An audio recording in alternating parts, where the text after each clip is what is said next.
오늘 우리가 함께 볼 하나님의 말씀은 민수기 25장 11절부터 15절입니다. 민수기 25장 11절부터 15절까지 말씀. 민수기 25장 11절부터 15절까지 말씀을 제가 봉독합니다. 제사장 아론의 손자 엘르아살의 아들 비느하스가 내 질투심으로 질투하여 이스라엘 자손 중에서 내 노를 돌이켜 내 질투심으로 그들을 소멸하지 않게 하였도다. 그러므로 말하라. 내가 그에게 내 평화의 언약을 주리니 그와 그의 후손에게 영원한 제사장 직분의 언약이라. 그가 그의 하나님을 위하여 질투하여 이스라엘 자손을 속죄하였음이니라. 죽임을 당한 이스라엘 남자 곧 미디안 여인과 함께 죽임을 당한 자의 이름은 시므이니 살루의 아들이요 시므온인의 조상의 가문 중 한 지도자이며 죽임을 당한 미디안 여인의 이름은 고스비이니 수르의 딸이라. 수르는 미디안 백성의 한 조상의 가문의 수령이었더라. 아멘. 한 번 잘못한 것은 실수이지만 반복해서 같은 잘못을 할 때는 실력이라고 합니다. 실수하는 것과 실력이 없는 것, 실수하는 것과 저급한 실력을 보여주는 것에는 분명한 차이점이 있습니다. 다른 것이죠. 그런데 사람은 자존심 때문인지 자기의 실력 없음을 인정하지 않고 실수했다, 내가 잠깐 착각했다 이렇게 말을 합니다. 그리고 그 일이 지나면 똑같은 실수를 또 반복하는 것이죠. 이렇게 같은 실수를 반복하는 이유가 어디 있을까요? 실수를 반복하는 원인에는 여러 가지가 있겠지만 가장 기본적으로 또 기초적인 원인은 자신의 실수를 되돌아보지 않는 것이라고 합니다. 실수라는 것이, 실패라는 것이 자신의 무능력과 모자람을 보여주는 것이지 않습니까? 그래서 어떻게 보면 굉장히 고통스럽고 힘든 기억이기 때문에 그 기억으로부터 도망치려고 하는 것입니다.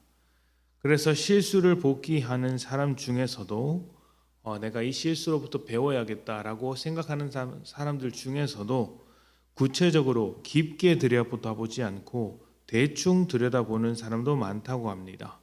대충 봐놓고는 그래 내가 실수를 통해서 배웠다 이렇게 말을 하는 것이죠.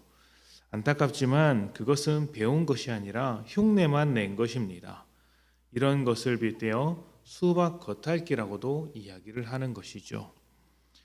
이스라엘이 광야 생활을 하는 동안 가장 많이 나오는 죄, 하나님께서 계속 이스라엘에게 강조하셨던 죄, 그리고 가나안 땅에 들어가서도 끊어내지 못했던 죄가 바로 우상 숭배입니다. 시내 산에서 금송아지를 섬겼던 때부터 가나안의 바알을 섬길 때까지 이스라엘 중에 우상이 없었던 적이 없습니다. 지금도 모압의 신 바알부올을 섬긴 일이 문제가 되었습니다. 이것이 참 웃긴 일인 것인 게 어제까지 모압의 왕 발락이 발람을 통해 이스라엘을 저주하려고 했고 하나님께서 그 저주를 축복으로 바꾸셨습니다. 그런데 이스라엘은 축복의 하나님을 버리고 저주하는 모압의 신을 받아들인 것입니다. 왜 이렇게 반복될까요?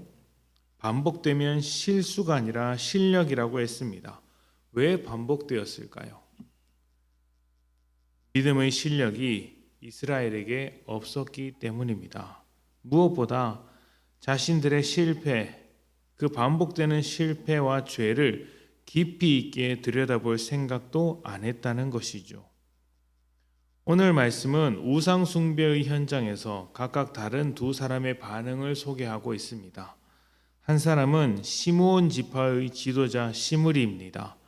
그는 미디안 어느 집안 지도자의 딸 고스비를 받아들여서 한 일가를 이루었습니다. 개인과 개인의 혼인이 아니라 지도자와 지도자의 연합이었습니다.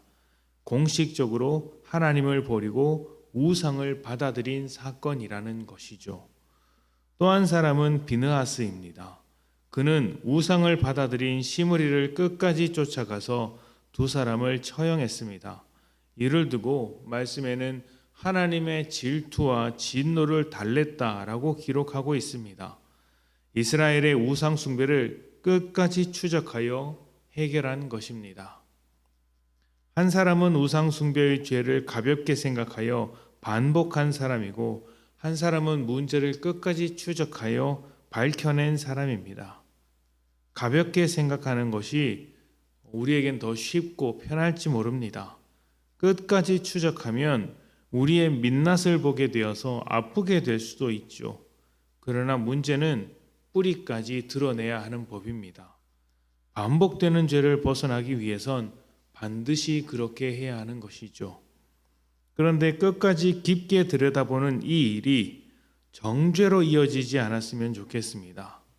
일단 나 자신부터 먼저 들여다보시고, 그 다음 사랑의 마음으로 다른 사람이라든지 교회 공동체도 들여다보는 것이죠.